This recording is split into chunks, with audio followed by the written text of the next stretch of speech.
every description of God that I've heard holds God to be all-powerful, very typical, and all good. And I see earthquakes and tornadoes and disease, childhood leukemia, and I see all of this and I say, I do not see evidence of both of those being true simultaneously. If there is a God, the God is either not all-powerful or not all good.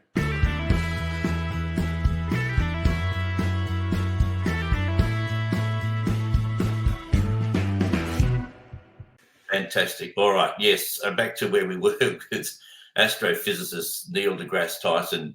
Great intro to what this podcast really is all about. Certainly from my perspective, others would disagree, and that is absolutely fine. Now, I started this podcast because as a non-believer and a Christian of 25 years, I decided to dig deep and try and unearth the reality of the claim that there is right now, somewhere, a God or gods.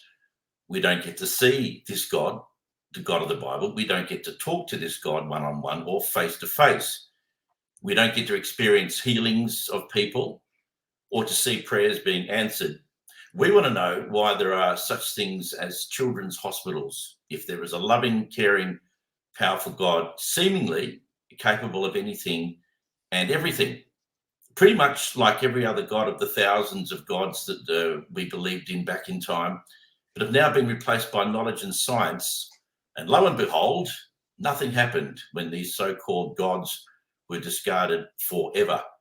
Last week, I asked everyone to imagine that they were an alien looking down at every aspect of life on Earth, and then try to explain how and why our Earth does not in any way, shape or form, to me, resemble that of a place where there's peace, well-being or love for all. In fact, it looks like a world where chaos and suffering are the norm for most of us at some stage in our short lives. You are watching an atheist, a believer, and a pastor walk into a bar. Welcome to episode 7. I'm Peter Rowe. Once again, we are broadcasting live from Perth, Western Australia, just after 8 p.m. Australian Western Standard Time on Wednesday, the 24th of January, 2024. On YouTube Live, and as of last week now, also streamed on Facebook. Or you may be watching a replay. Either way, it's great to have you with us. We would love to know what you think about faith, God, belief, the Bible, anything that interests you. With me tonight, 3 other men, well, 2.5, with the other ones shortly, who make this our very first awesome foursome. My 2 regular co-hosts are believers. Welcome to Richard Stalls, and shortly joining us will be Luke Feeney. G'day, Richard. G'day, mate. It's good to be here again. And looking forward to this week. Yeah, it's a beauty, isn't it? And our special guest, who's almost becoming a regular, is the very well-travelled Suresh Rajan. Welcome, Suresh. Thank you for joining us tonight. Good to be here. Nice to join you all. And hi, Richard. Good to see you too. Good to see you, Suresh. As I mentioned, Pastor Luke Feeney, who's also a Bible teacher, will be with us shortly. He has children. Say no more. Now, I was watching a podcast this week called The Truth Hurts, with a young guy talking about Noah's Ark, the story that disproves the entire Bible. We're not talking about the Ark tonight, but we might keep that for another episode. He said this very amazing thing, which has stuck with me all during the week, and I'm using it as the kind of theme to intro tonight's podcast. Where there's a will to make something believable, there's a way to make something believable. Very simple, but very powerful, which leads me into tonight's main topic of discussion. And it's something that we've talked about before on this podcast. And I think it's pivotal in any discussion about God, and that is faith. Often faith, trust, and hope are interchangeable. But do they really mean the same thing? Hopefully, we'll find out tonight. When Suresh first came on our podcast, I introduced him as a multifaceted person with a wealth of experience in many areas, advocacy being one. I also talked about the tragic story of a young girl, Aswarya Aswath, who died on the 3rd of April, 2021, when she was just 7 years old, and how Suresh stood side by side with her parents to try and make sure justice was served following the claim that her death could have been avoided. Suresh, we're talking about faith tonight in respect of Ashwarya's parents, who you had a lot to do with. They're very much committed Hindus. How much did you experience or do you know about what their faith was like after Aishwarya died? It's quite fascinating because at the time of her death, she died at Perth Children's Hospital, and the parents were with her from 5:30 in the evening till about 9:30 at night, and she died around about 9:30 or so, and they remained there at the hospital to be with the body, etc., till about 1:30, and they were sent home by the authorities at the hospital at that time to say, look, not a lot more you can do here. You go on home. What the whole system failed to take into account at that point was that part of the Hindu philosophy is that at the time of passing, the body is then taken to the home of the person who has just deceased, and the rest of the family comes around and says their prayers around this body to allow that person to go on the next journey of reincarnation. That was not allowed for, not even considered by the hospital, and not offered to them as an opportunity for them to do that. They were sent home. They then sat at home around her bed with no body there, and we had to say the prayers without her body. So there was a void there for quite a number of days until such time as they were able to get the body and perform that rite. And I found them to be incredibly agitated right through that period, right up to the time of the funeral, when they were finally able to perform what was a very, very important part of their faith. And that is that journey on reincarnation, that journey of going on onto your next journey at a higher form or lower form, depending on what you've done in your life. And that stuck with me for quite a number of days. And it reminded me of the time that my dad had passed in 1997. And under the terms of our religion, etc., or my parents' religion, Hinduism, they had a year to perform all the funeral rites for my dad. And for that entire year, my mum had never ever spoke about dad, and never ever talked about any of his quirks or his little sayings or anything at all. But the day we took his ashes back to India and released them into the rivers close to his home, where he had been brought up, and allowed him to go on his next journey, all of a sudden, it was like a release for mum. Mum was able to now talk about him, talk about the quirky things he did. And we had lots of laughs on that trip because it was just mum remembering all of the fun stuff that dad had done. So it really, I just found that the profundity of that impact on their lives, of their religion, was really significant. And it also brought me to one other aspect of the difference, I guess, in the approach to religion and life between some of the Eastern religions and, can I say, without causing any offense whatsoever to either of you, or just the Western religions, and particularly around Christianity and its various denominations. Aishwarya was not cremated, which is unusual in Hindu philosophy because we always cremate our deceased. And I started to dig into why it was that she was not cremated. And I then discovered that in Hinduism, there are two groups that are never cremated: the priests and children, because both are believed to be without sin. And I found that concept of being born in a positive approach rather than the deficit model that my understanding of Christianity says you're born with sin already committed sometime in the past that is carried by you. And I stand to be corrected there, Richard, but that's my very rudimentary understanding of it. And I found that it sort of leads you to this view that, okay, Hinduism is, if you start from that positive base, then everything you do in your life, in your way of life, is what determines what your next reincarnation or incarnation is going to be. So there are reasons to be positive. There are reasons to do the right thing. There are reasons to live a good life in this life. So I found that quite a fascinating difference between the two fundamentally different religions. I didn't even think about what you initially started talking about, as far as what happened to Aishwarya and how she had to stay.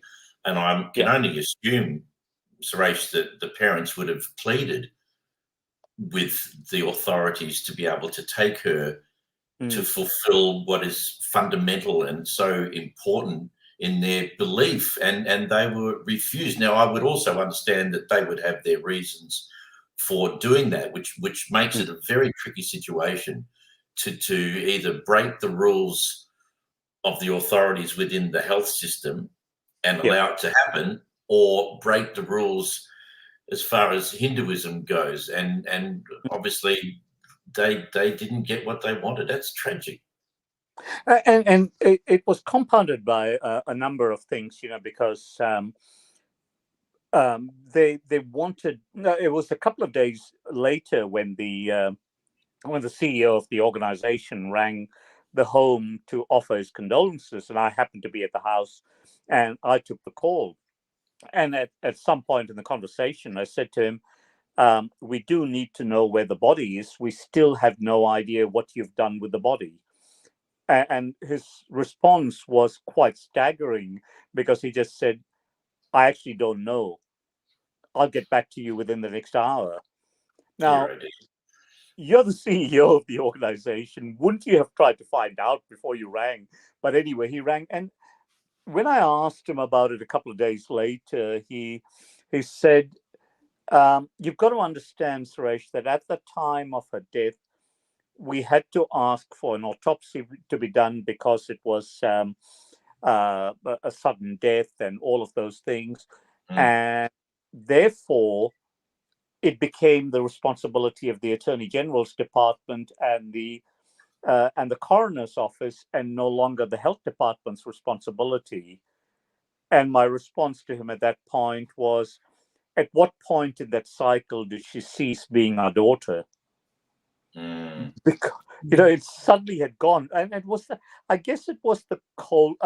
Well, look, again, let me emphasize: we're talking about medical professionals who deal with death on a very, very scientific and very clinical basis. So for them, there was no issue around I guess some of the niceties that should have been involved there. But yes, they did ask for the body to be taken to home, but our systems and everything are geared around Western Anglo-Celtic Catholic philosophy, and doesn't accommodate some of the cultural differences and religious differences that may exist. But it really had me thinking about that issue around being born with original sin rather than being born pure, and then having control over your life as to whether you went to a largely a sinner's position or maintain that without sin position. It's quite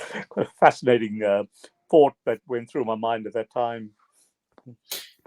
It is, Richard.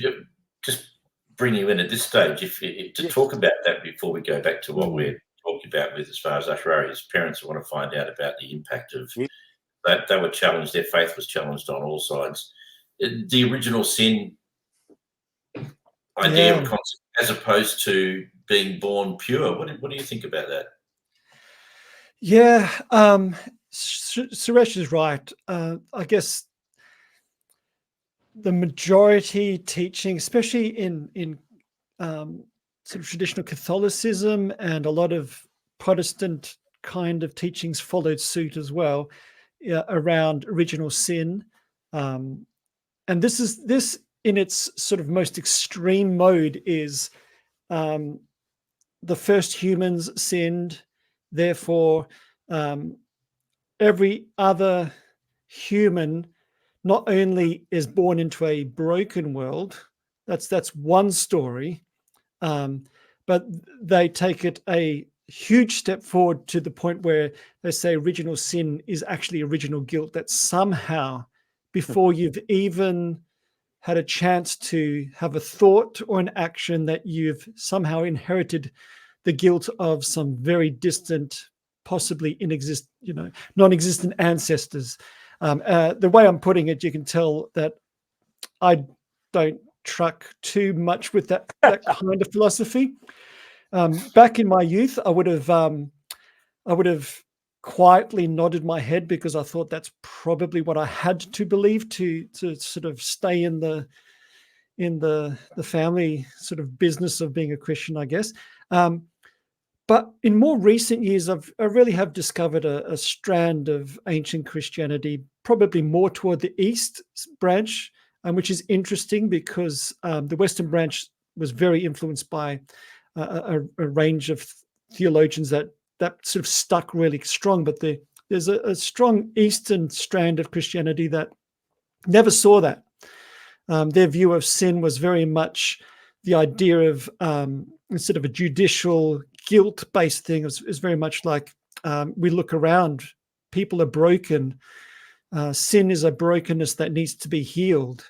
We don't need a judge and a sacrifice. We need a doctor and a healer. So when I rediscovered that kind of strand of Christianity, I was able to jettison such a, I don't know, less than beautiful dogma, I guess I would call it. So it's interesting. Yes, it's a Christian view. It's actually a majority Christian view. A lot of things hang off that.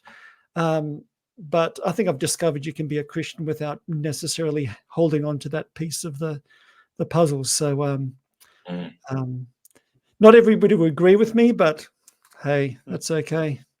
But it's interesting. Still, the story, I guess, of Christianity is we still emphasize a bit of the brokenness rather than the beauty of the human condition, which, looking around at the world, is fairly natural sort of conclusion to make. It's easy to see the brokenness, but yet there's still a bunch of sort of strands of theology, strands of thinking and philosophy in the Christian tradition that emphasizes the image of God of all people, the presence of the light of God in all people, and this idea of the brokenness and the pieces that we look at that cause some people to conclude, have the conclusion of original sin. Some others concluded, well, we're on the way to something, and what we're seeing is the gap between who we are and who we're becoming. So there's a couple of different ways to tell that particular story, and it's always puzzled me that when there's two equally sort of two stories that can equally be sustained by the scriptures and the evidence at hand, why do we want to choose the most awful version of it? What is it in us that loves the horror story instead of the story of beauty? But that might be a story for another day. You're really signing up for a guilt trip, aren't you, when you get involved? I do ask the question, though, where would In Excess's huge hit Original Sin have been if it wasn't for the Bible? I mean, we've got to give credit where credit is due. Oh, look, definitely not for the Catholic Church. Yeah, I don't know if it would have been such a hit if it was just a bunch of Eastern Orthodox Christians running around. That's for sure. Suresh, I mentioned that there were Ashwarya's parents' faith was challenged. Yes. Unbelievably so on both sides, both with our health system and the way the daughter was treated, and also, of course, then their belief, their Hindu belief. What impact? Because everything is fine with faith when you're going along and everything's nice, your faith is working and you believe, and then suddenly something like this comes up, which dramatically changed their lives forever. Did you at all get a chance to talk to them about their faith and how it was damaged?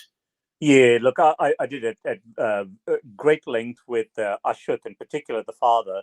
Um, in the first few days, he really had gone into a state of such utter despair that he really had forsaken any desire to perform any of the funeral rites, any of the things that would actually connect him back to his God. And it was something that we spent hours talking about, and he really had got himself into that state of mind where he simply said, look, I don't want to have a thought about anything else. All I want to think about is what is life going to be like for me without her. And it was all about, the focus became very much about how he was going to survive, almost to the point where he'd lost sight of the fact that he had three other children that also Mm. needed to be looked after. And Aishwarya was the second of the in the hierarchy, and she was very much the teacher of the younger children at home and so on. So he'd really become quite despondent about it, not wanting to say prayers, not wanting to connect with his God, and really also withdrawn into himself, so much so that he found the presence of other people quite threatening. And Mm. but for he made an exception with someone like myself, because I was there to help him and talk to him, and we would spend hours talking about all of these things.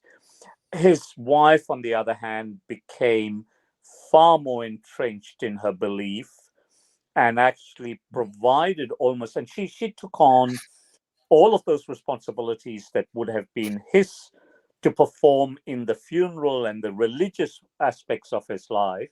She took that on. She's a very strong lady, despite the fact that what you saw before you was a very, very gentle, quiet lady, but she's one hell of a strong character.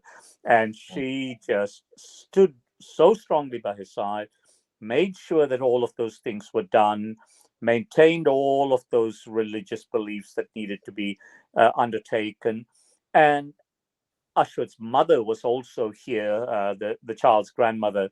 She was living with them at the time. So she was also then able to contact the priests back home and have them talk to Ashwat, just to reinforce the thought pattern that Aishwarya has not gone.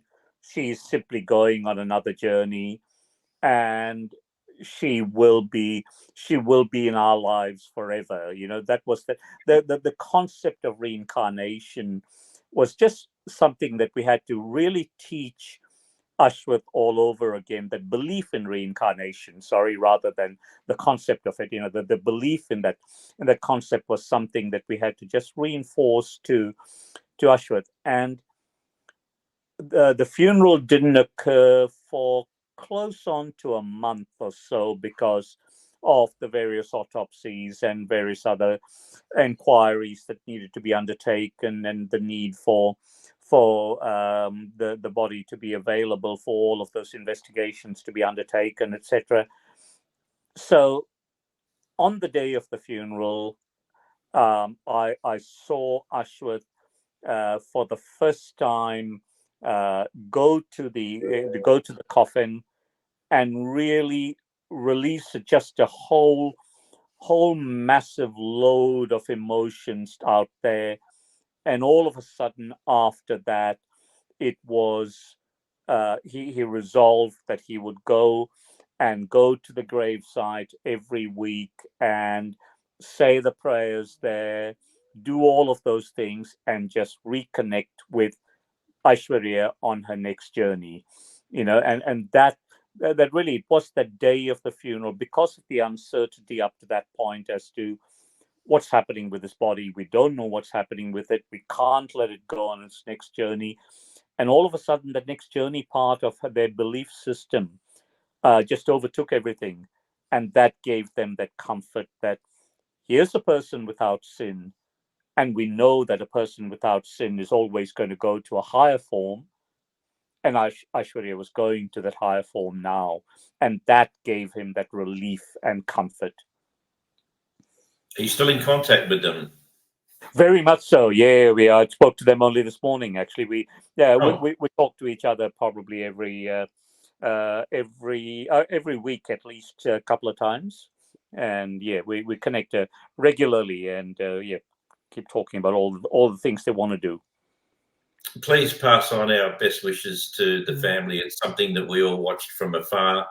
We were all drawn into what happened and saw it unfold, and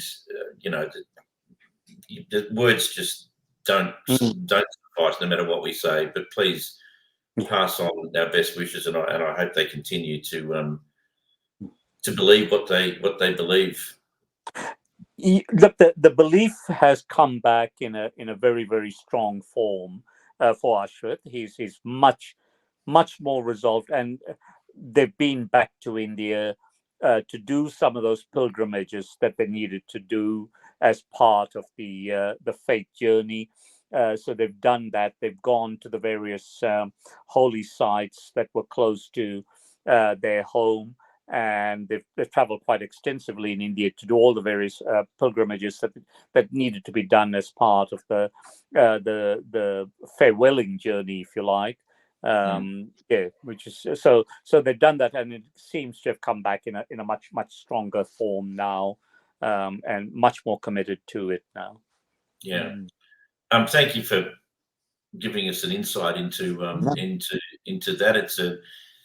There's no question that belief in God gives people strength. There's no question. I can vouch for the fact that it certainly helped me through many times over my 25 years as a believer. It's a sad subject, but worthy of talking about it. So thank you. We do have a couple of comments coming in. If you are watching live on either YouTube or on Facebook, welcome. Great to have your company. You can be involved. We want to hear from you. And Accidental Farmer, who spent a bit of time with us last week, with some comments saying the world will provide evidence to support whatever you want to believe in. Very much what I started off saying, I think, at the beginning. The world will provide evidence to support whatever you want to believe in. So true. And added another comment on, good to have you with us again, Accidental Farmer. Or is that what we said to him? Yeah, that's right.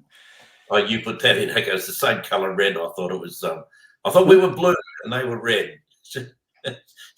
Sounds like a boxing match. Get in your blue corner, I'll get in the red. Let's go. So thank you, Accidental Farmer. Anyone else would like to make a comment?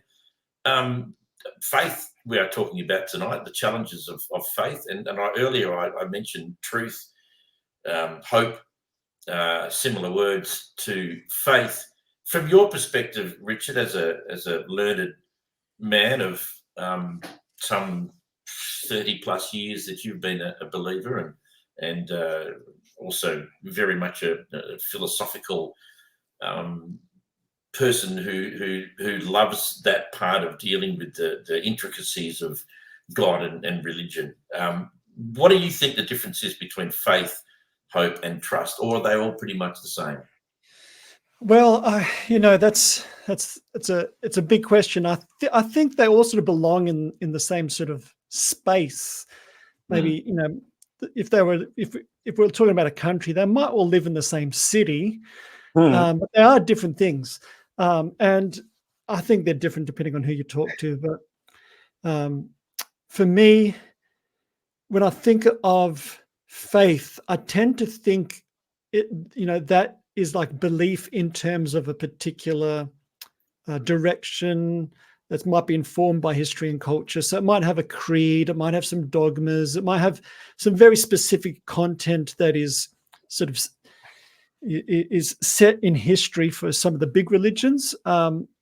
Interestingly enough, in modern years, there's a form of faith that was, I don't know, I'm trying not to, because I don't mean to be, speaking down on it, but there was a kind of faith that wasn't particularly historical, but very much a something that you formed for yourself, a set of beliefs that were very personal. So then you start talking about my faith. And so, yeah, it's, I guess when you're talking about faith, you're talking about a system that might hang together better or worse, that really does do more than just a particular idea about a particular thing. So, if we think about in science, we might think about, the Earth revolves around the sun, and we might have an idea, and that tends to be fairly self-contained for most of us. The implications of that for non-science people, it's more of just a statement, whereas faith tends to impact a lot of things. And we saw in that story that Suresh was telling us about the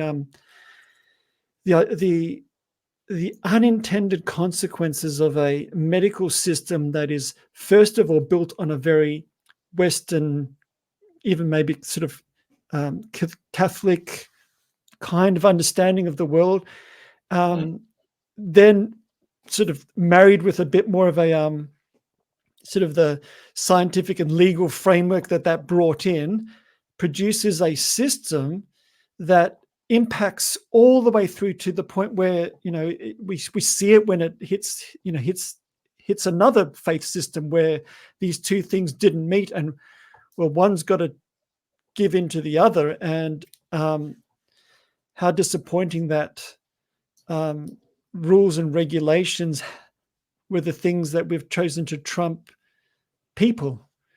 Whatever we think of the content of the faith, that very piece means something is terribly wrong.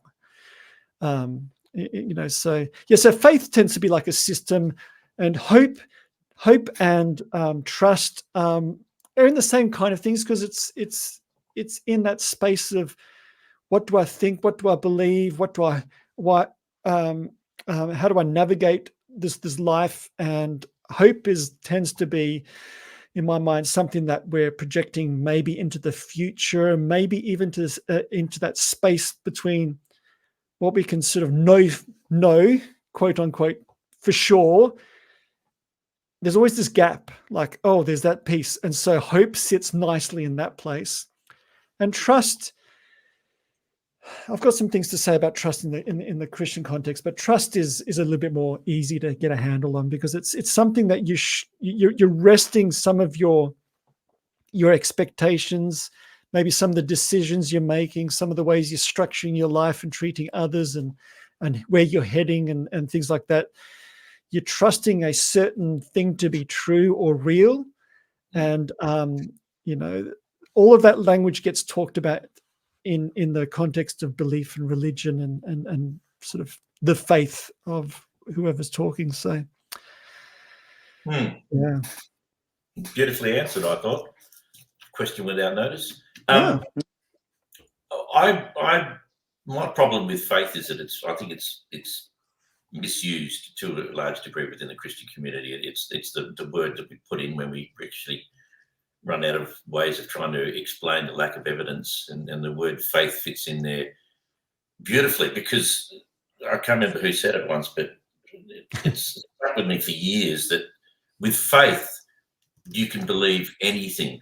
It gives everyone just an open slather to believe in whatever. I have faith that there are fairies in my garden and they play with my frogs. And there you go. I can make that claim with faith. I find faith is a really bad tool to use to discover truth, because it has no validity when it comes to people's misuse of it. I can believe anything I like based upon faith. That doesn't make it real or any more solid, your belief in God, if it's only faith. Suresh, wondering what you, based upon what we were talking about before, but from a Christian or atheist perspective, and we've got a few more comments, we'll get to them in a sec. What do you think about faith and how it can be used to just believe whatever you want to believe, and no one can condemn you for doing that? Can I relate that back to my time living in India. I was in India between the ages of 10 and 15. There are thousands and thousands of godmen in India. These are people who've completely exploited that concept of faith. They've set themselves up as some kind of supreme being and dragged a whole lot of faith believers to their faith system and elevated themselves and exploited all of these people for wealth, for whatever purposes. There are thousands upon thousands of faith healers in India that I've come across and dealt with and been privy to some of the I guess magic shows that they put on, where they produce things out of thin air and claim that is all part of the faith system that they've created. So it really is a case of a very much of faith, exactly what you were saying there, Pete, being exploited to take hold of the vulnerable. And in a nation of 1.4 billion, there are going to be significant numbers of vulnerable people, and you exploit that to the fullest extent.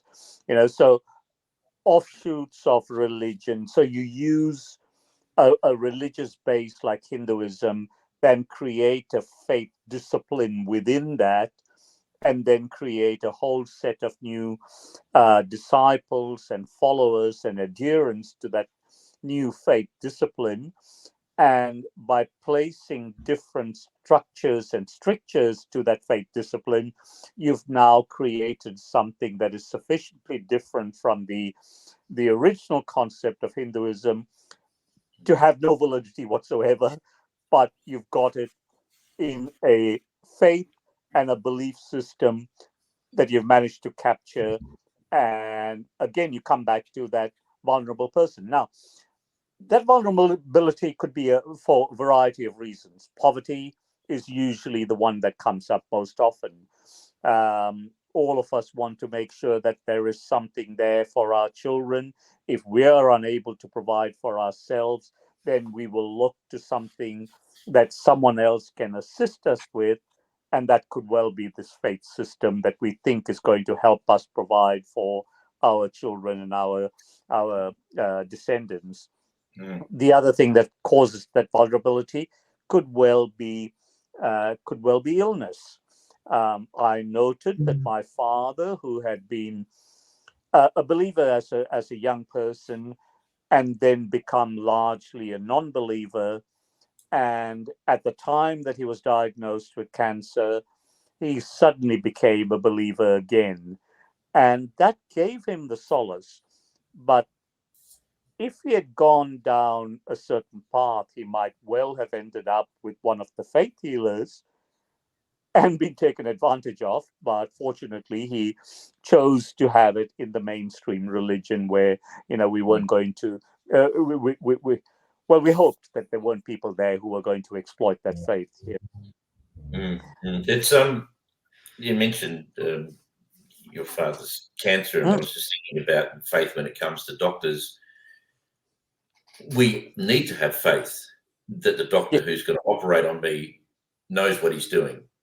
That is different from a faith in God, in that you can then test his experience, his or her experience, and actually find out for yourself through research that this person has a record of the great success, that you can see the list of experiences and the professional attitude and the things that they've learned and blah, blah, blah. So you can test it.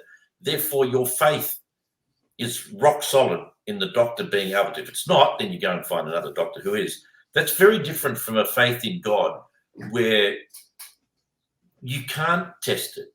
You can't investigate and find out, because faith in God and religion is pretty much, and Richard might disagree with this, but to a large degree, I think he would. It's almost like hearsay. Oops. It can't. I'm concerned. We just all disappeared, but we're back. Uh, So that kind of faith is the faith that I think is misused in faith in God. If there was evidence, if we could talk to God, we can see him, we can hear all that, you wouldn't need faith. It's there, it's factual, but it's not factual. So therefore we have to put this word in faith, which suddenly gathers almost a superhuman strength of some sort of, I don't know, superpowers, because the faith in God is just, wow, I can't be challenged on. My faith is strong. It's unshakable. We used to say back in the day, my faith is unshakable. What does that mean? And that's quite fascinating. And can I just again, let me just personalize this for myself. For example, I went through, as you might well recall, Pete, about 12 years ago, I went through a 3-week period when I had heart attack, quadruple bypass, discovery for cancer, removal of my stomach, all of that stuff that almost killed me. The reality was that because of the work I'd done with the various religious groups, there were religions all around the world that were saying prayers for me. I had churches in Zimbabwe, I had churches in Lismore, I had mosques everywhere through India, I had temples everywhere. All these people saying various prayers to me. I have around my neck a piece of a statue of Buddha that was taken away to Tibet and blessed by the person to become the next Dalai Lama, brought back to me. And all of these things were done. There was holy offerings brought to me by the various godmen in India and sent through to me. So I had all these faith groups actually praying for me and wanting me to get better. However, my faith did not shift from my capacity to deal with my own health to anyone else. So my determination was, and you know that I'm totally obsessed with walking. That Yes. that was when it started. I started walking 10,000 steps a day. Now I walk 23,000 steps a day, and I'm obsessed by it. I can walk for 3 to 4 hours at a time. Wow. Recently, I walked. I did a 14-hour walk from Morley to Rockingham. Wow. Yeah, it was a 67-kilometer walk. So I do that, but it was that sheer faith that I had the capacity to control my body, to make sure that I was well, to make sure that I was going to be able to do these things, and I was fit enough to do it. I never once shifted my faith to the doctors.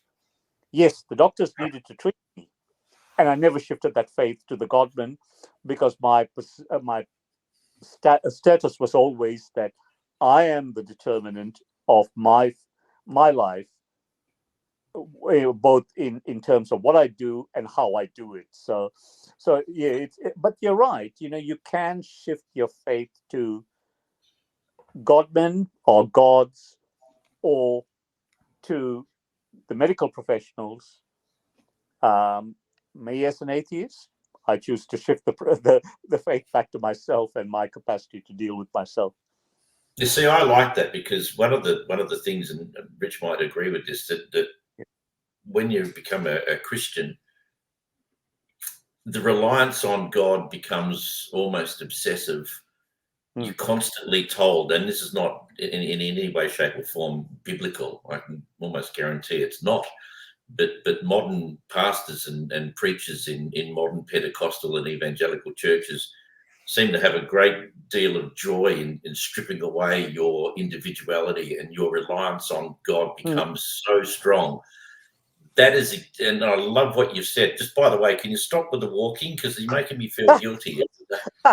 Well, I was going to say, Peter, he out of all of us is probably best equipped to go on a proper pilgrimage now. and believe No me, Richard, question. I do want to do that Compostela and that whole walk. I want to do that. That's That something sounds that fantastic, doesn't it? Yeah. Extraordinary. And so you shifted your faith. Just let me ask you, did you make a conscious decision? By the sounds of it, you did. So I'm kind of thinking about sort of expanding it a little bit. Did you make a conscious decision that your walking was in your mind going to be what was going to make the difference between you living or dying? Yep. Was it that? Was that?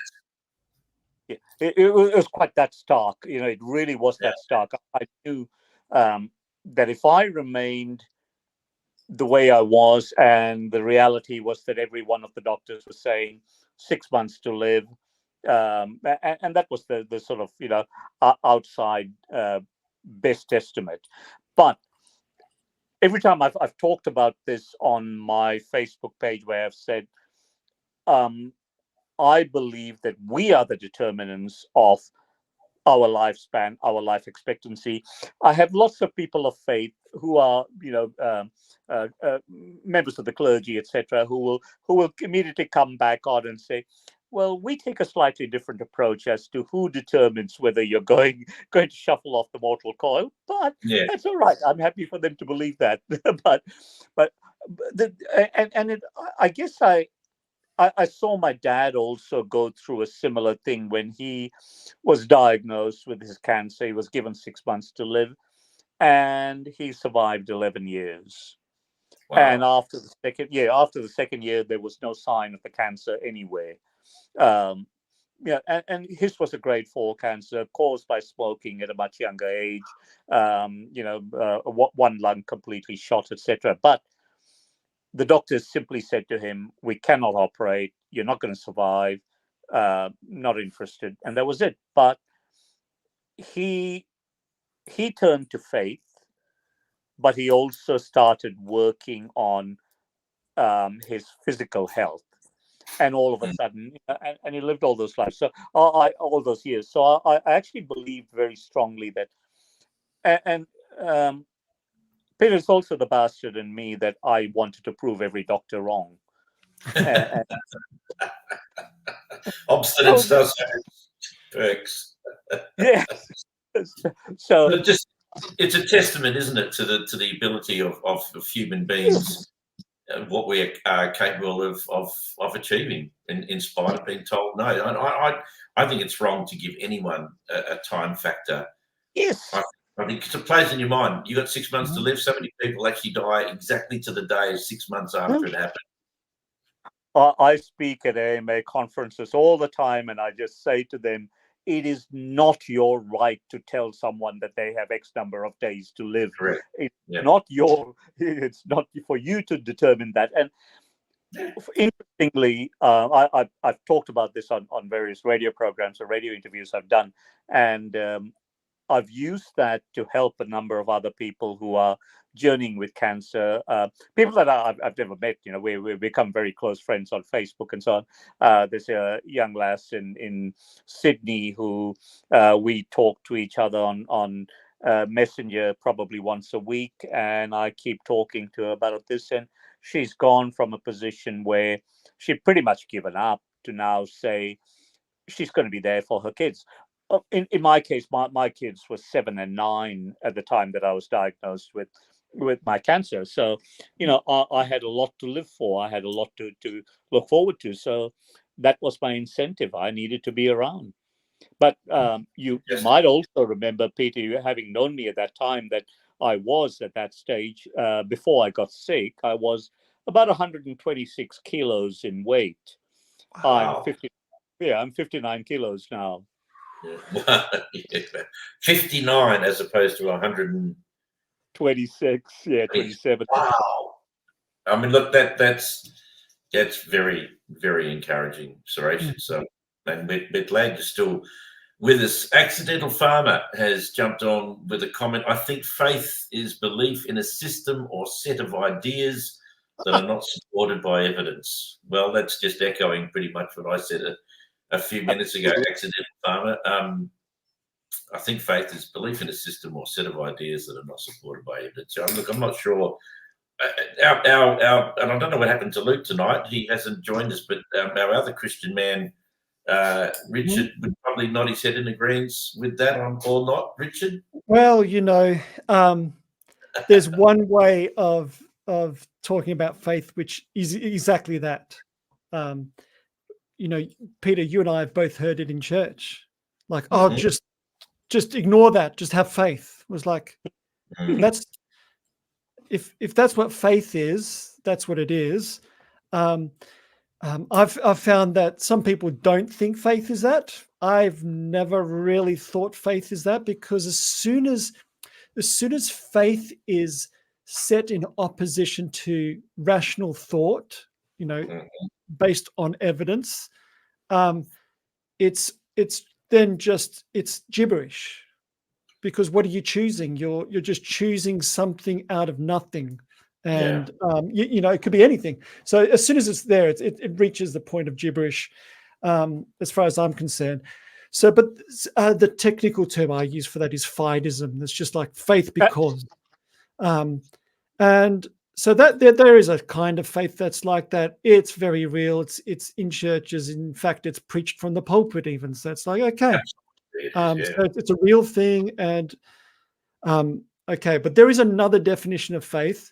That this is I'll read something that I wrote a little while ago about what I believe. I've been wrestling with this stuff, so this is what I believe about that faith and reason are not mutually exclusive but mutually enriching. Okay, a robust faith is one that engages the mind as well as the heart, inviting questions, doubts, and exploration. Being committed to a faith that seeks understanding, that is open to scrutiny, and that finds richer meaning through ongoing learning and dialogue. Now, there is a way of having faith that reason, rational thought can go there. We may disagree what counts as evidence or what the evidence means, but at least now we're talking rationally about something. And I've found that once you use a reason and intellect and rational thought in the as far as like faith as a system of ideas, there's some things that just have to go on a rational level. They just have to go. They're not supported by any kind of sort of thinking. And typically what it is in one area of talking, you say, this thing is true. And then 6 weeks later, you're talking about a different area and you're saying this thing is true. And when you put them together, they're logically incompatible. One, they can't both be true. And if they're not logically compatible, that's the definition of not being true. So I found this in Christianity and in the Christianity that is lived out by the majority of people. I'm not talking about like the heady philosophers and things like that. There are things that are just incompatible. And the more you think of it, you're going to have to either come to a choice. My faith is a system or set of ideas that are not supported by evidence. I'm just going to believe them anyway. Or you have to start picking some things that are, true or not.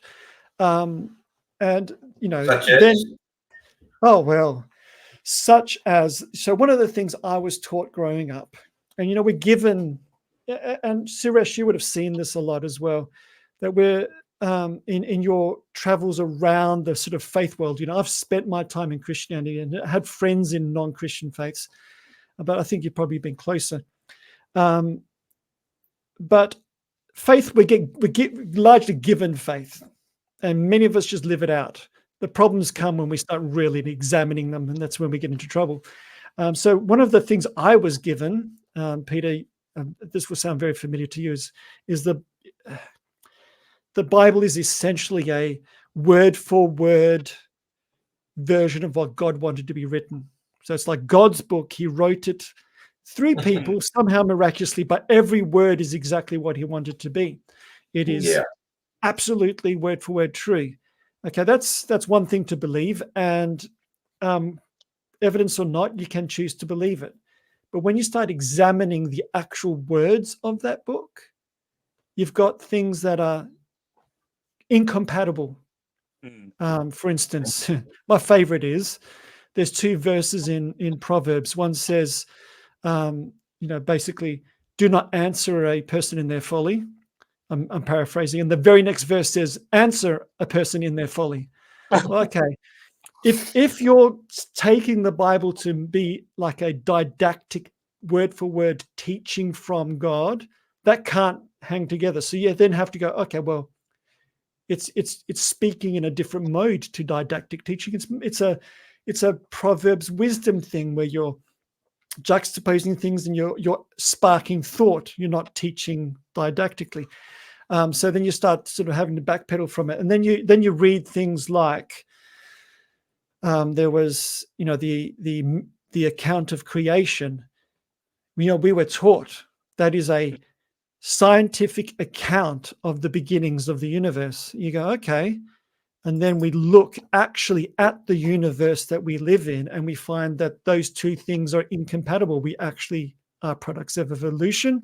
There is very, very, I think it's 100% guaranteed that there wasn't an original Adam and Eve pair of humans. So like, you've got to read it like we were given it, or jettison this kind of flat reading of it. So there's a whole bunch of things like that.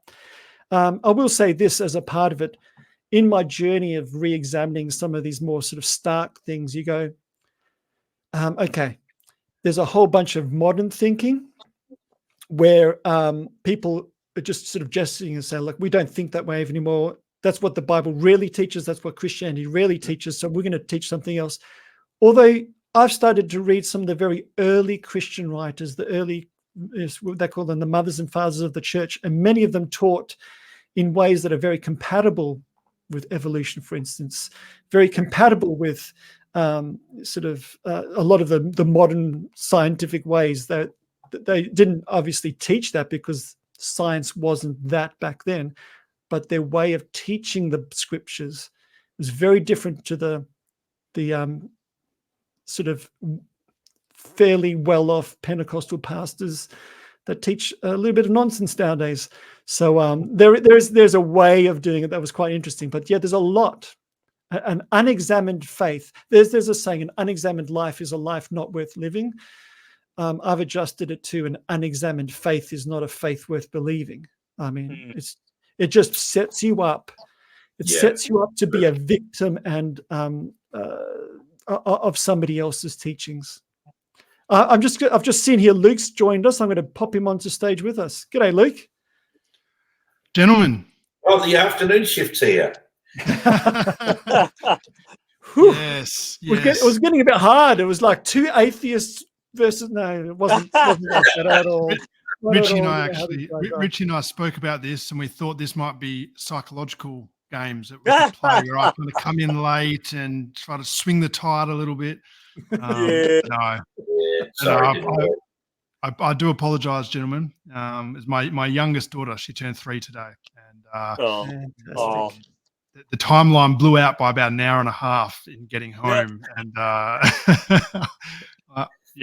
there's things more important than this podcast, and it's your family, mate. That's for sure. Absolutely. That's what I figured. Absolutely.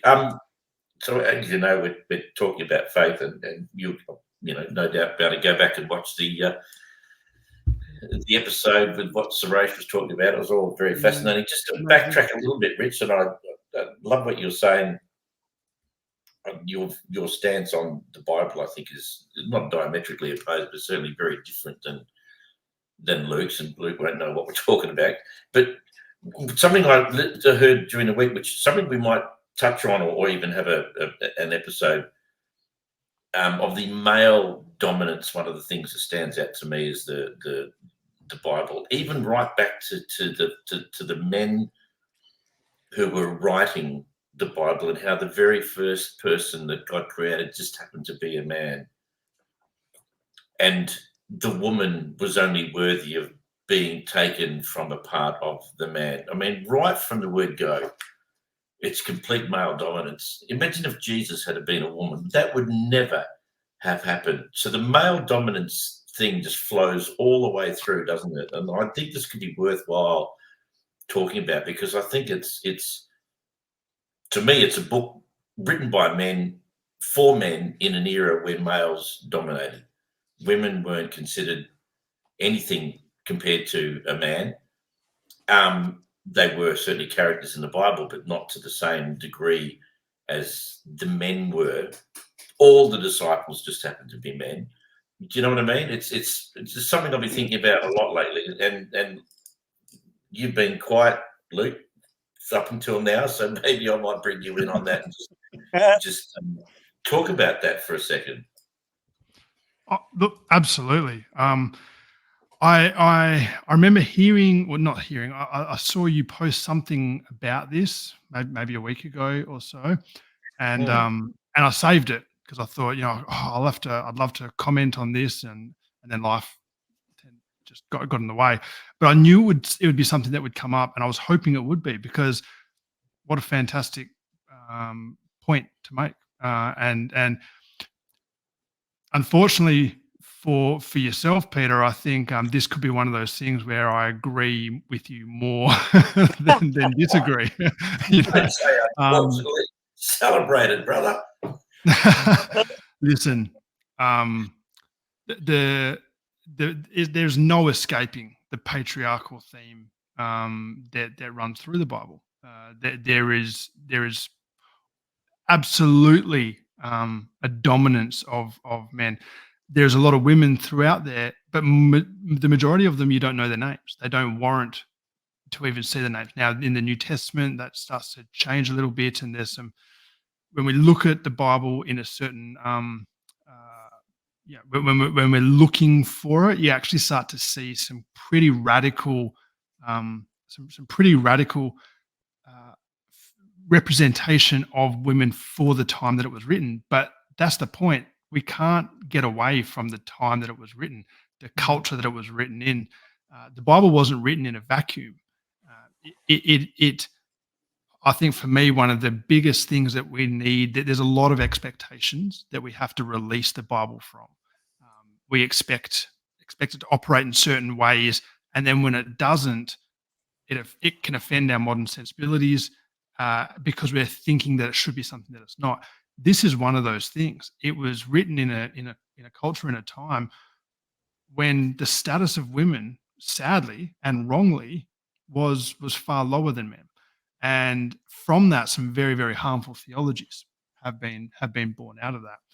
Complementarianism being one, I think, which is basically the word. For those who haven't heard that word, it's the doctrine that says that a woman must submit to a man, and there's a hierarchy in the home. There's a hierarchy in the order of creation that says that it's God, and then it's men, and then it's women, and then it's children, and that's rubbish. Very much Pentecostal thing. It is, but very damaging. Now, there's a lot of clever people that will try and make it feel less damaging and make it and there was probably a time in my journey where I subscribed to that. I had just heard Richie talk about an examined faith. I hadn't examined it. I took it as that is what it is. And then you kind of read certain books that go, actually, it's a really loving thing. It's kind of just the man's there to protect the woman, and you make it sound like, oh yeah, it's actually all right, but it's not. The second you look at it and you peel back, you go, oh, actually, no, that's not how this should work. And if it does, well, there's a lot of question marks about God, around that, because at the end of the day, it's not about difference. Clearly, men and women are different. I can attest to that, but it's about power, and it's about worth and status. And the minute that there's a differential in the power or the status or the office or whatever that either of those genders holds, we have a problem. But going back to the original point, that is born out of reading certain parts of the Bible that was written by people who believe this sort of stuff. And we need to kind of accept that and understand that, but then not take that as, well, this is what God intends. And funnily enough, when you look at the life of Jesus and the ministry of Jesus, he empowers women, he elevates women, he has women as disciples of his. He has, he goes out of his way to elevate women and to to bring attention and to basically elevate the worth of those who feel the lowest, like the woman with the issue of blood. And there's a whole lot of stories that when you kind of see what's happening there, you realize that Jesus is just lifting this woman up, because in that culture she was viewed as nothing, and he's making not just a theological statement behind closed doors to a room full of men that, well, we should really treat women better.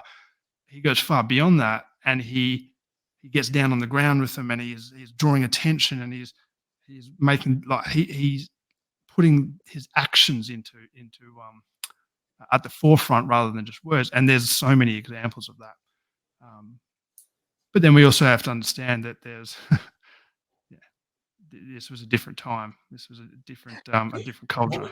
It was, but one of the problems is with the modern church, and I can't ever see it changing, is that it's still mainly promoted by men, clergy, pastors, preachers. It doesn't seem like it's going to change any day soon. From what I can gather, I think this question could be relevant. Do you consider God is sexist in that? Why was the man who claimed to be the Son of God, not directly, but you know what I mean, why was he a man? Why did God decide that he would be the Son of God, that it had to be a male? Why was Adam, the first man, chosen? So if God oversaw all of this and was controlling what was going on, it seems awfully sexist of him to choose all of these males. Did he not know what the world was going to become into the future? And here we are in 2024. You go to any church, it's male-dominated, it's sexist, it's misogynistic. You're taught the same stuff that's in the Bible from the ancient writings of men. There doesn't seem to be an awful lot of change in what's taught these days to break away from that patriarchal system that was in place for so long. You're right, and that's a very sad indictment on parts of the church that have seen certain elements written in the Bible from an ancient patriarchal culture that was deeply entrenched with a mindset very, very different to our own, and to take that and say, you can't not teach that, Luke. As a Bible teacher, you can't not teach that. Absolutely, I can. Oh, and I do. I absolutely do, because what we need to do with the Bible is look at it as it's like a cross-cultural engagement. We need to understand this is the culture that it was written in. This is what they were understanding. This is their thing. But there are certain things that we know better. Okay, so another example along the same lines, Paul makes mention in there about if you're a slave, if you're a master of a slave, just treat the slave okay. And if you're a slave, just don't kick back to your master. Just kind of keep going as it is. And you can take that and go, well, God endorses slavery. And that would be a valid reading of that text. Well, the Apostle Paul, this was his opportunity to say that slavery is wrong. And, if you're a slave, don't stand for that. And if you're the owner of a slave, release them. And my God, do I wish that that's what Paul wrote. My goodness, it would be so much easier and better. But he didn't.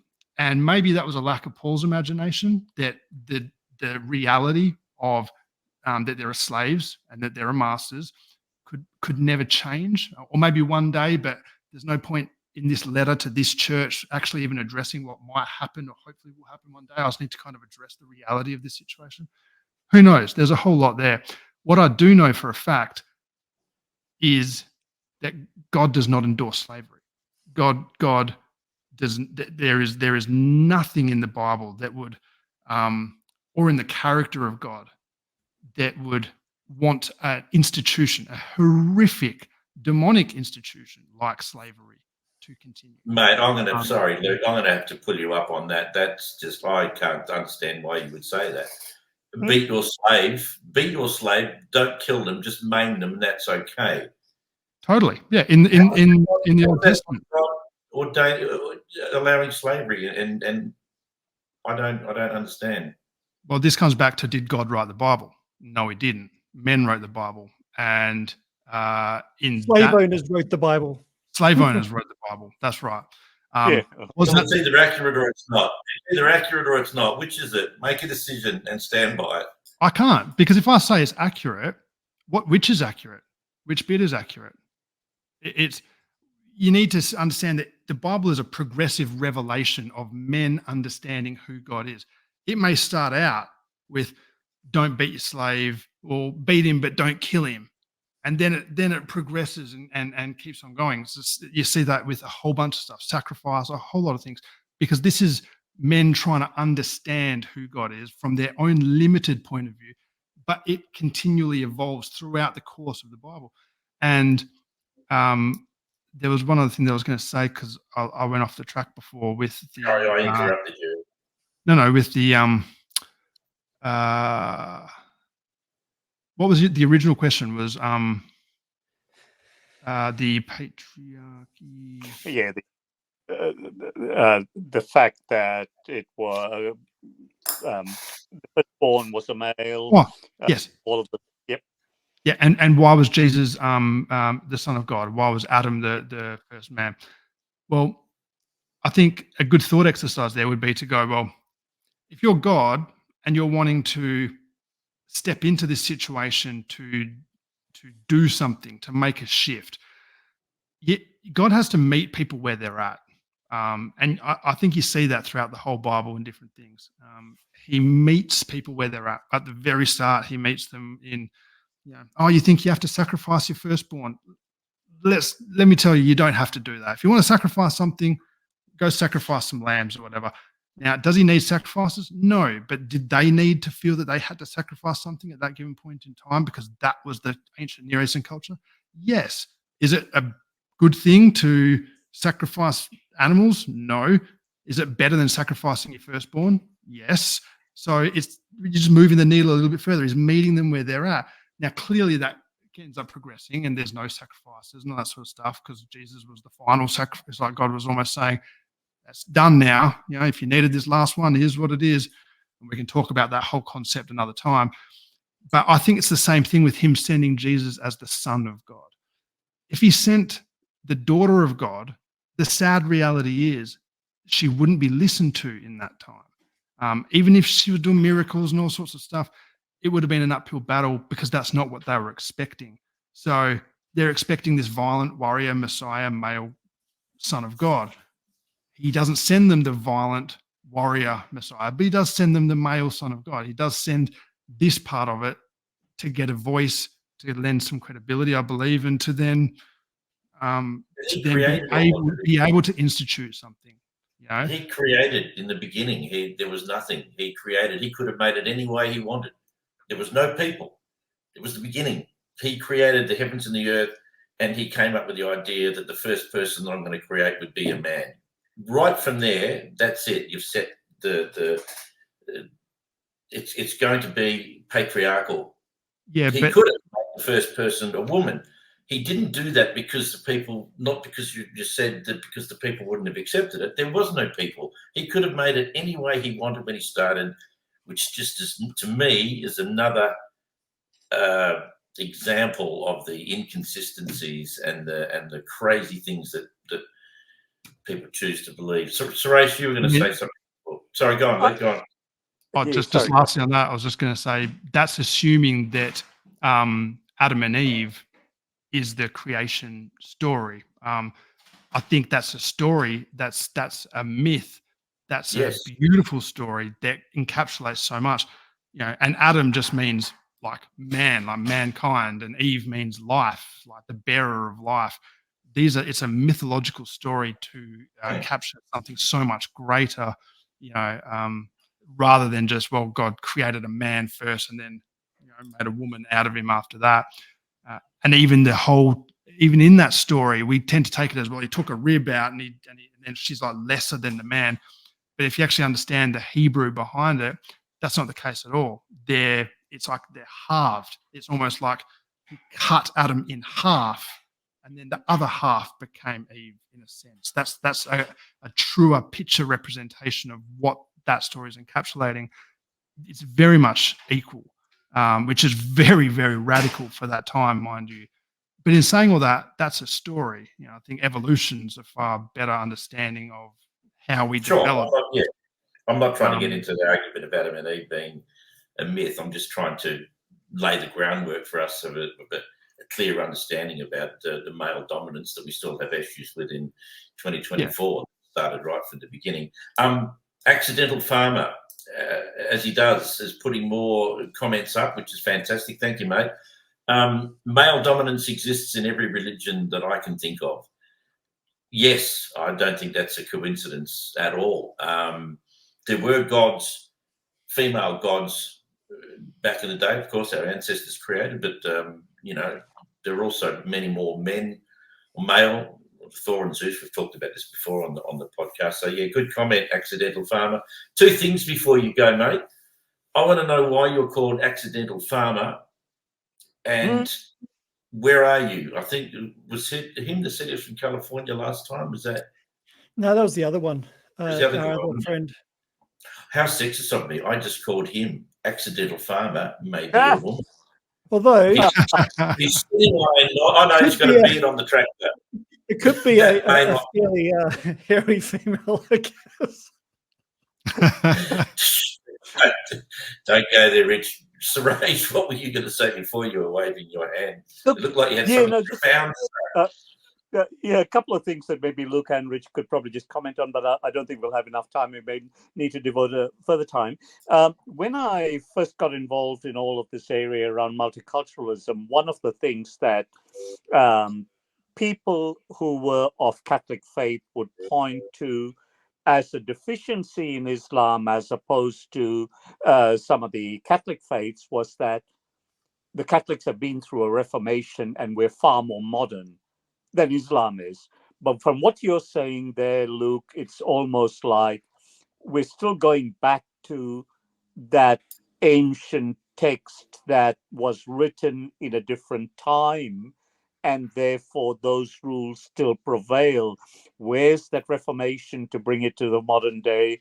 Has that not happened? And allied to that, I suppose, is this thing. And look, I'm no student of the Bible, nor am I a student of the papal edicts. But the papal edict recently about surrogacy, and I just tried to marry that with the virgin birth. And try to say, hang on, there's something that doesn't quite fit here. Yes. How could we have a set of rules about surrogacy when you believe in the virgin birth? Great. Very good. I think this brings up something. This is why it's so useful to have people talking and engaging with your thing outside of the household, if you know, because utterly ridiculous notions like that are so obvious to somebody outside the household and inside. So excellent. Look, yeah, and there was, I suppose, some level of reformation, I suppose, when the rules came out with the change of rules around same-sex unions or being solemnized in the church, but not necessarily accepted as marriages. So is that? Am I right in that? My thinking around that is that? I think it's encouraging. I think that's a step. It's a step forward.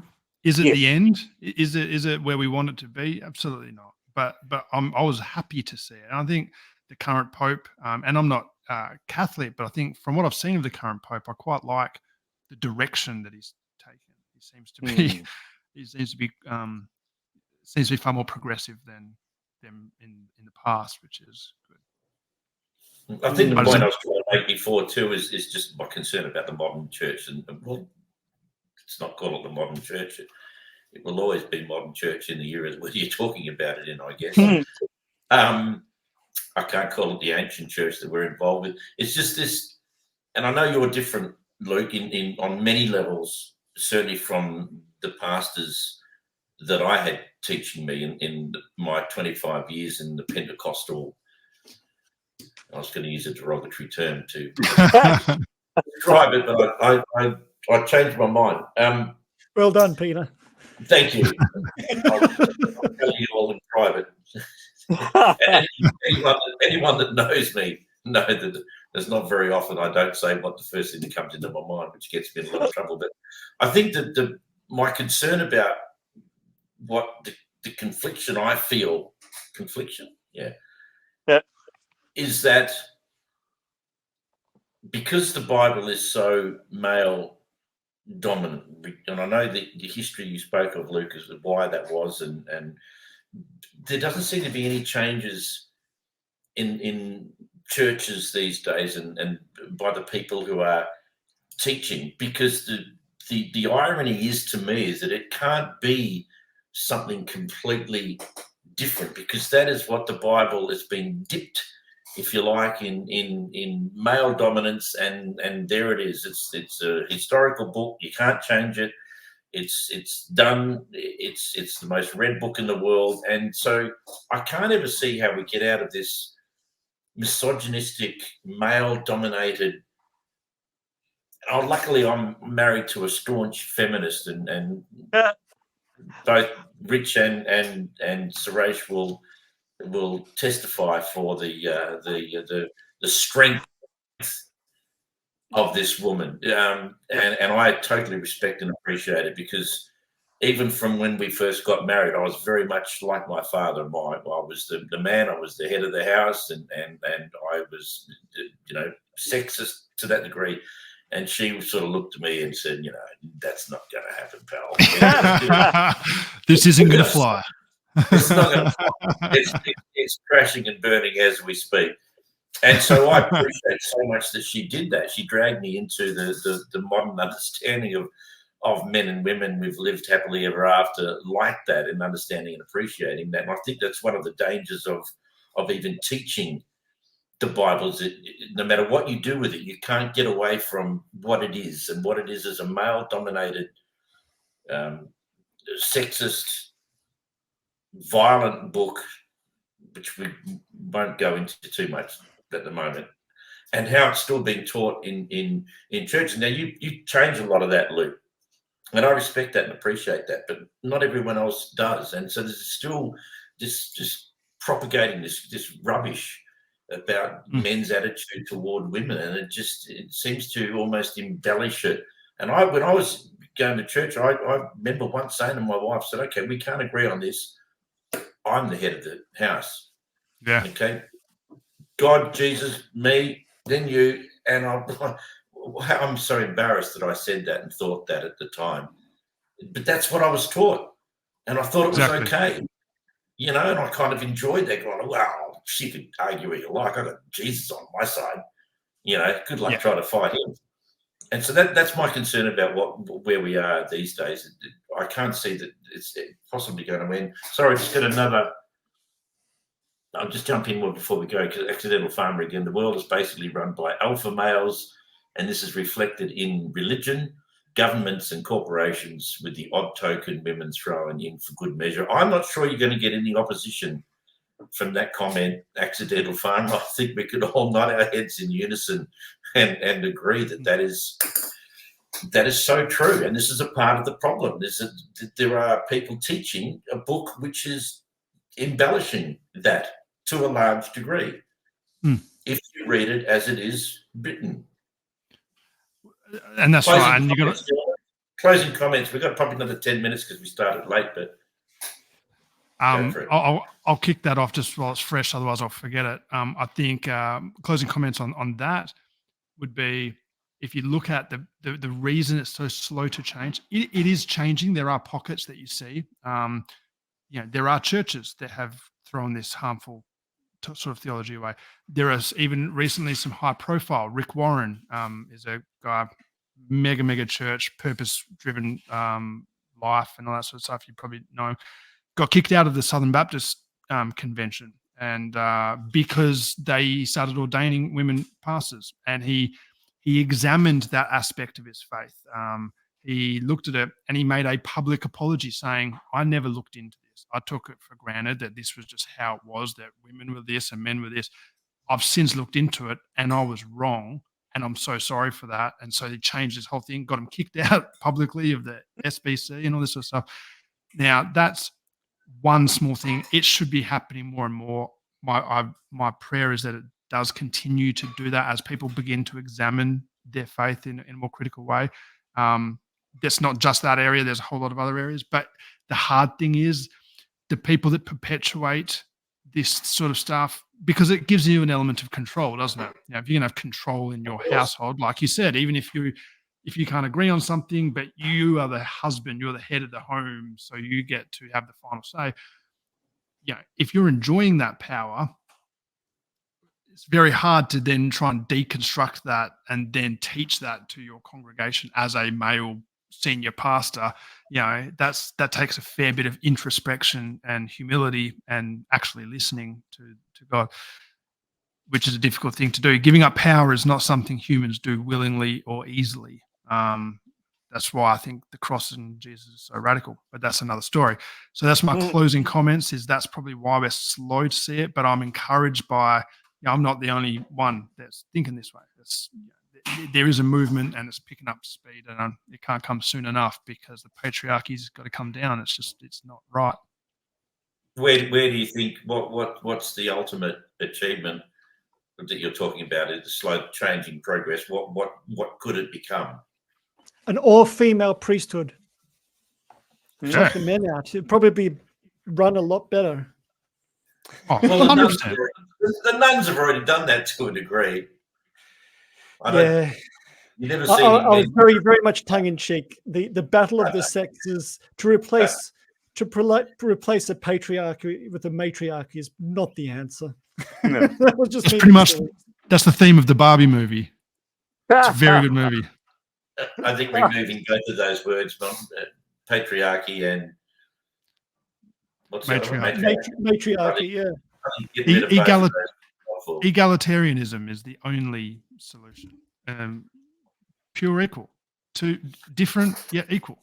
That's simple. Like if Rich and I, as friends, we're different, but we're equal.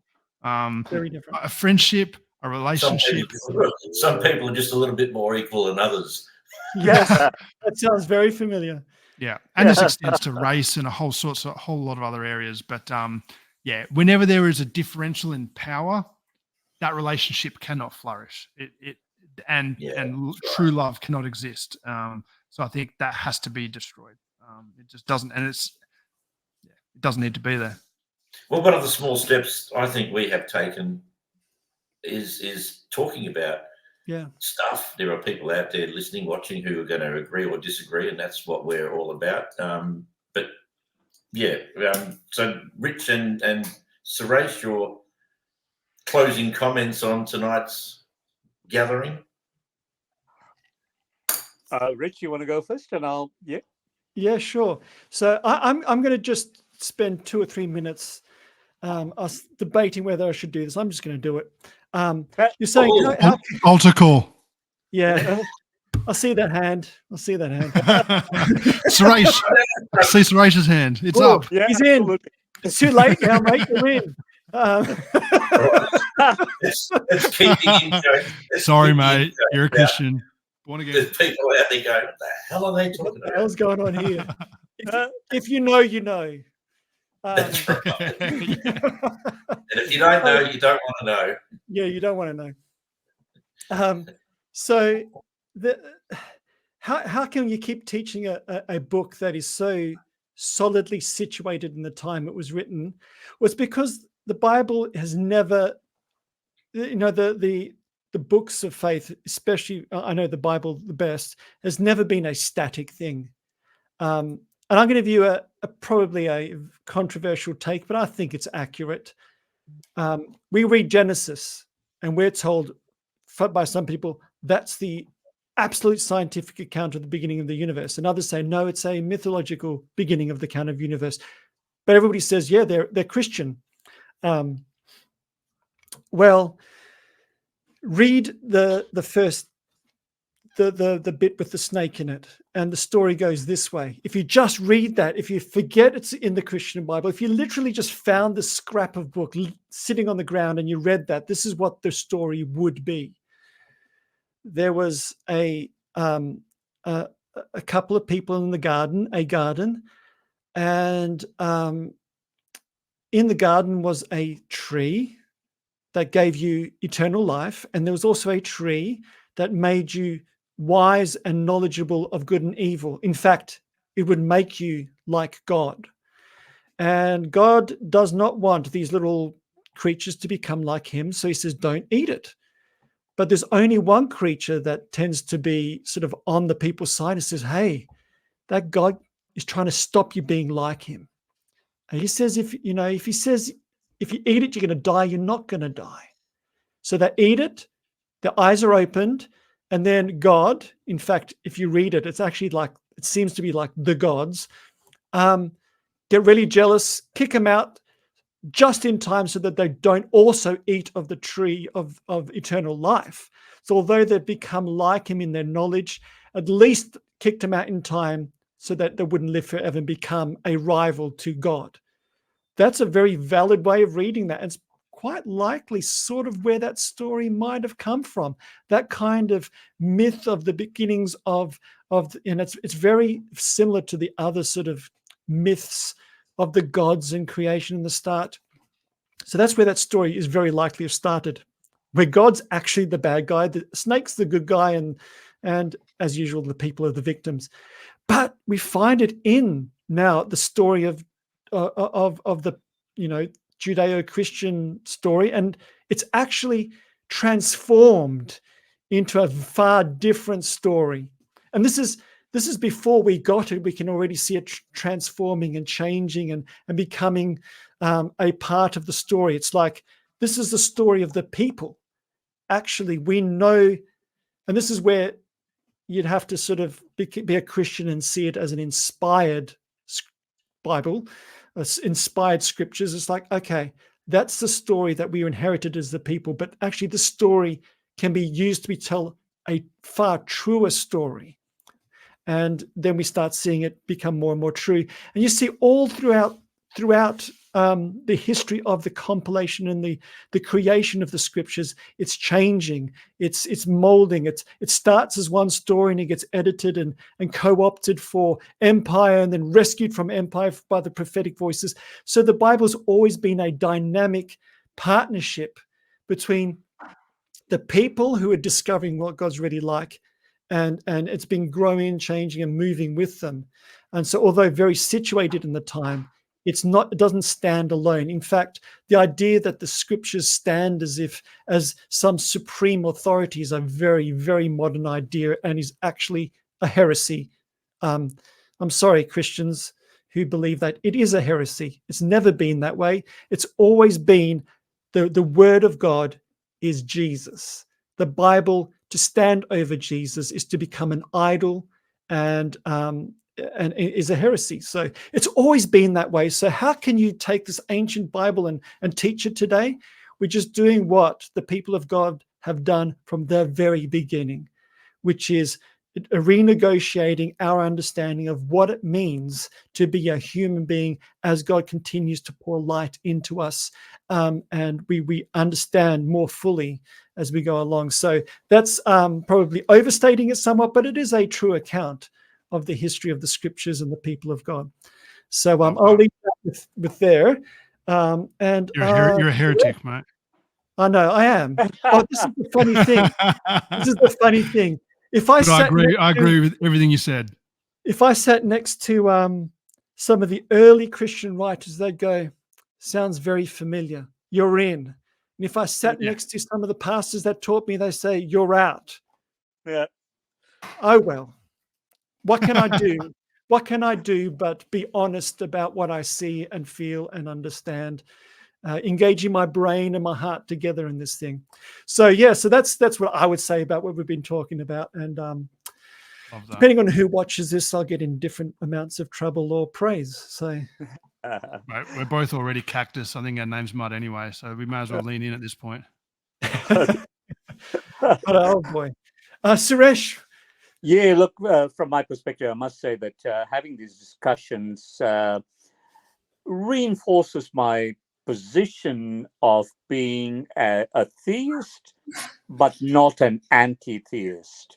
I think if all of us spent as we do amongst the four of us, we spend our times practicing the tenets of the religion and the principles of all that teaches us, rather than follow the strictures that are set down in the various documents that go to our religions, I think the world would be a much nicer place. And Pete, a mutual friend of ours, always used to say to me that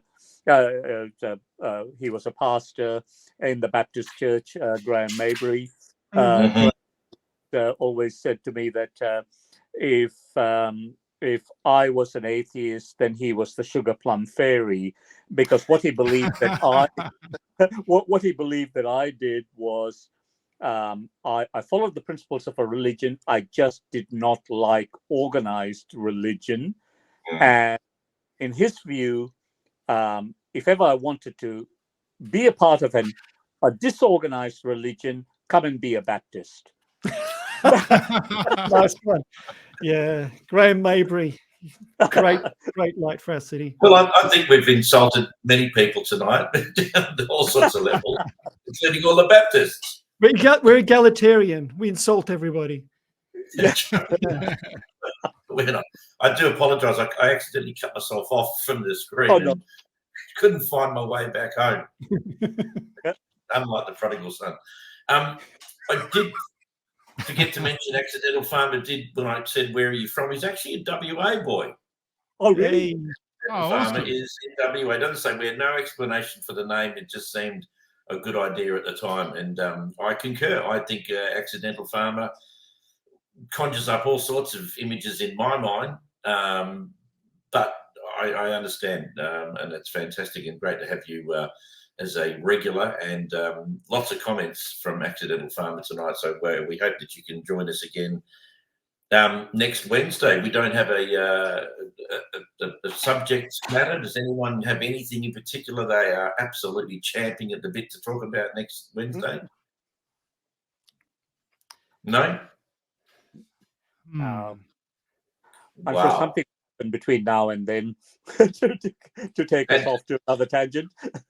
Yes. Yeah. Look, I don't think it'd be hard to find. There's so many sub-notes I've written down on what we could talk about. Suresh, I hope you can join us next Wednesday if you wouldn't mind. Yeah, look forward to that. Won't put you on the spot right now, but thank you so much for your insightful information, particularly about the situation with Ashwari. It was fabulous. We really appreciate that, and thank you so much for joining us tonight. Yeah. Thank you. Thanks, guys. Much appreciated, and we'll catch up next week.